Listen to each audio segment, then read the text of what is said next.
Madame, monsieur, bonsoir. À la une de ce journal du mercredi 2 mai, le suspense qui n'en finit plus pour les Stacks. Les Troyens ont fait match nul hier soir contre Arles-Avignon, 0 partout, mais la semaine n'est pas finie pour les troisièmes du classement. Les yeux sont maintenant tournés vers la réception de Lens ce vendredi. Les jeux restent donc ouverts. Le tourisme d'affaires a un nouveau visage dans l'Aube. Après les paroles, les actes, le comité départemental du tourisme vient de recruter une professionnelle pour valoriser ce domaine lié à la construction de l'auditorium à Troyes. Explication à suivre. Et puis on s'arrêtera sur un chantier qui se termine. Vous l'avez peut-être constaté si vous avez défilé hier place Jean Jaurès à Troyes. La Bourse du Travail, elle s'est métamorphosée, au moins en façade. Le chantier d'aménagement peut commencer. Visite guidée du bâtiment historique à la fin de ce journal. S'il faut retenir une chose de cette rencontre d'hier soir entre Arles-Avignon et Estac, c'est que l'équipe troyenne reste sur le podium de la Ligue 2 et qu'elle s'est montrée solide en défense. Le reste de cette 35e journée, c'est peut-être un match irrégulier et des occasions manquées. Pas de coup de théâtre hier donc à Avignon, pas de danse d'après-match sur la pelouse comme sur le pont ou dans les vestiaires. Score final 0-0, ce n'est déjà pas si mal, compte rendu. Les Troyens se sont pourtant créé quelques belles occasions lors de cette rencontre au stade d'Avignon, mais jamais ils n'ont pu tromper la vigilance du portier provençal.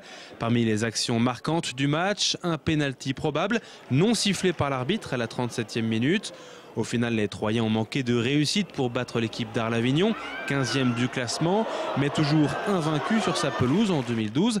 Jean-Marc Furlan, de son côté, estime que son équipe a produit un match à hauteur de sa valeur, sans regret.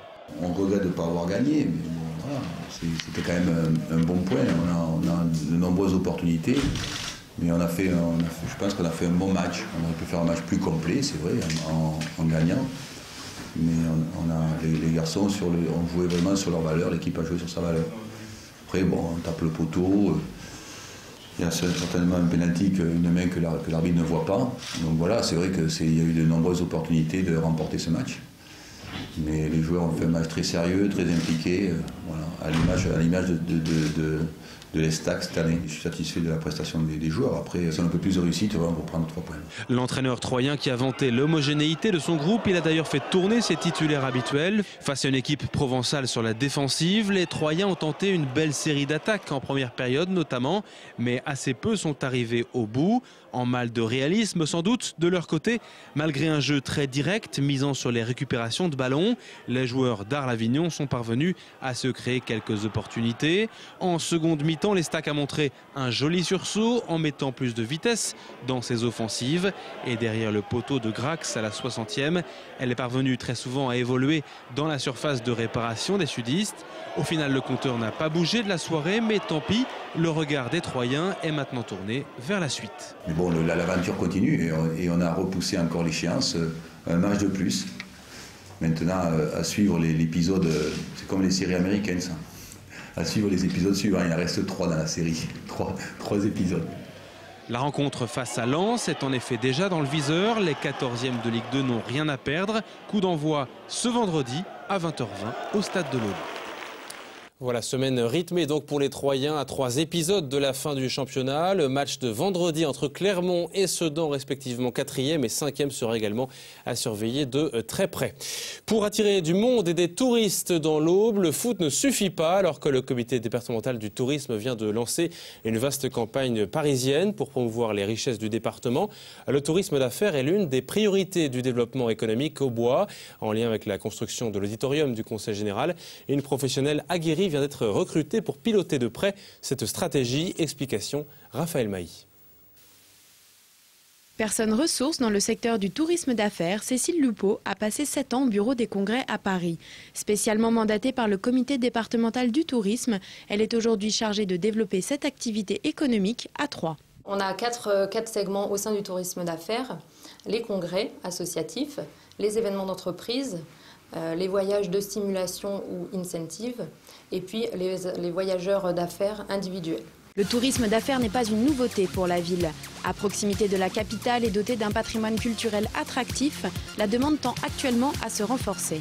Il y a toujours eu du tourisme d'affaires à Troyes, il y a toujours eu de la demande, mais il est clair que cette demande elle est renforcée par un public universitaire croissant, beaucoup plus d'étudiants, donc beaucoup plus de demandes de la part des universitaires de faire des colloques scientifiques, mais également des réunions d'entreprises. Le tourisme d'affaires représente une opportunité majeure pour créer un matelas d'activités touristiques de long terme pour la région.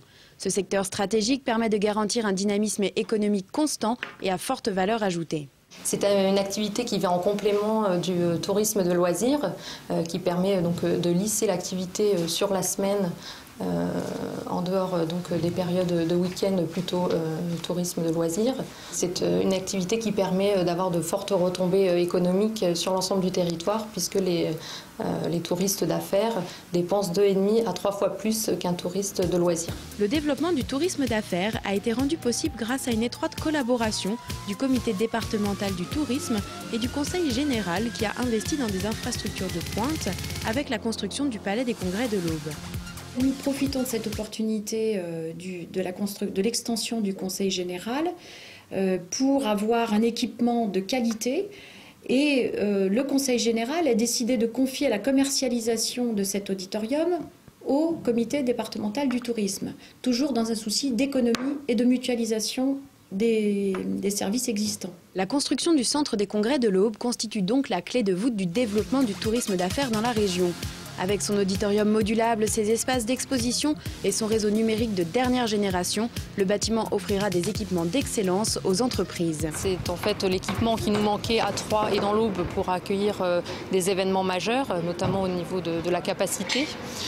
Il sera ouvert début 2014 et nous travaillons déjà sur de beaux projets pour 2014 jusqu'à 2016. L'agenda du centre des congrès commence déjà à se remplir pour 2014. Plusieurs grandes entreprises françaises espèrent déjà pouvoir organiser leur future convention à Troyes.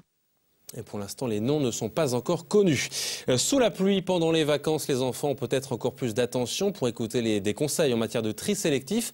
C'était en tout cas l'enjeu d'une journée complète organisée il y a quelques jours à Saint-Julien-les-Villas. Le syndicat d'élimination des déchets de l'Aube a mis en place cette journée à destination de 2 catégories d'âge. Écoutez les précisions d'Alice Capet, la coordinatrice du tri en charge de cette opération. Je suis là pour sensibiliser les enfants du centre de loisirs de Saint-Julien-les-Villas, donc les sensibiliser au tri des déchets. Et donc nous avons déjà appris aux enfants à trier les déchets. Donc qu'est-ce qu'on met dans la poubelle à verre, la poubelle à papier, la poubelle jaune, la poubelle ordures ménagères. Le tri, c'est quelque chose qui doit faire partie de notre quotidien maintenant. Et c'est pas toujours évident de trier, donc plus tôt on l'apprend et mieux c'est pour après. On a souvent l'occasion de leur en parler lors de sorties, de promenades dans la nature. Au quotidien, en fait, on leur en parle rien que pour qu'ils mettent leur papier à la poubelle, des choses comme ça, et on leur explique pourquoi. En politique, pendant cet entre-deux-tours de la présidentielle, les sodis médicales ne tombent pas dans l'oubli. Après avoir reçu récemment Olivier Besancenot, l'ex-candidat du nouveau parti anticapitaliste, au soutien de Philippe Poutou, c'est aujourd'hui l'ex-candidate de Lutte ouvrière qui est venue les soutenir à Plancy-l'Abbaye ce matin, Nathalie Arthaud. Et demain après-midi, ce sera au tour de Jean-Luc Mélenchon du Front de Gauche. Des candidats qui avaient tous promis de se rendre sur place. Un soutien réconfortant nous a confié tout à l'heure une des salariées de Sodi Médical. À propos d'élections, hier, 180 personnes ont préparé l'envoi des professions de foi pour le second tour. Les 204 257 électeurs au bois devraient les recevoir demain. 8 postiers et aides-postiers ont récupéré les caisses avant l'envoi. Les services de la préfecture de l'Aube ont embauché 30% de demandeurs d'emploi et 15% d'étudiants pour ce travail payé à l'enveloppe. Et puis en bref, le bilan du premier salon de la chasse et de la pêche à Troyes, il est plus qu'encourageant. Il a refermé ses portes dimanche soir et les organisateurs ont comptabilisé 7 458 visiteurs sur les 2 jours et demi d'ouverture. C'est donc plutôt un bon succès au Cube avec 50 exposants. Une deuxième édition est déjà en préparation pour l'an prochain, vu le succès remporté cette année. Hier, c'était le point de départ de la manifestation troyenne du 1er mai qui a rassemblé près de 800 personnes à Troyes, la Bourse du Travail, lieu symbolique des rassemblements syndicaux, ancien local syndical. Elle retrouve des couleurs avant sa mue en temple du commerce. Les travaux de mise en conformité et d'aménagement du lieu viennent de s'achever. La ville de Troyes s'était en effet engagée à rendre le site historique dans un aspect plus propre à l'aménageur commercial.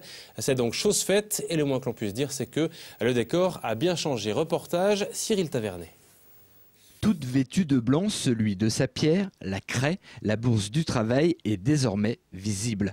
Après 7 mois de travaux, de grosses œuvres, de la restauration, des façades et de la réhabilitation des intérieurs, ce patrimoine troyen a terminé son lifting. Beaucoup de Troyens sont attachés à ce bâtiment qui est un élément patrimonial, même s'il n'est pas classé monument historique, il fait partie de la mémoire de tous les Troyens et il était important pour nous de le restaurer et de lui donner une vocation. Alors on n'était pas tous d'accord sur la vocation, on ne l'est toujours pas d'ailleurs je crois. Mais en tout état de cause, donc son affectation, c'est une affectation commerciale pour relancer le commerce de centre-ville en jonction avec la rue Mille-Zola. Donc c'est de reconnecter la rue Mille-Zola avec le boulevard Victor Hugo.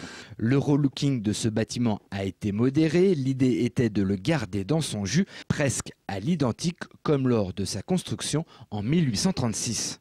Alors c'est une vraie restauration, c'est-à-dire qu'il n'y a pas d'invention en tant que telle, c'est une restauration. Il y a quelques éléments particuliers, notamment avec des ouvertures à l'étage, quelques percements de fenêtres supplémentaires puisqu'il n'y en avait que 3 par niveau, donc pour donner un niveau d'éclairement supérieur sur la façade sur la place Jean Jaurès et à l'arrière, et ont été percées quelques fenêtres. Autrement, c'est une restauration à l'identique. Les travaux ont coûté à la ville un peu plus de 2 millions d'euros. Dominique Boisseau est satisfait du résultat, voire même un peu émerveillé de retrouver la splendeur des lieux. La Bourse du Travail était désaffectée depuis 4 ans. Je pense qu'on n'avait jamais eu cette vision de l'intérieur du bâtiment et c'est assez spectaculaire. On est un peu dans un temple commercial.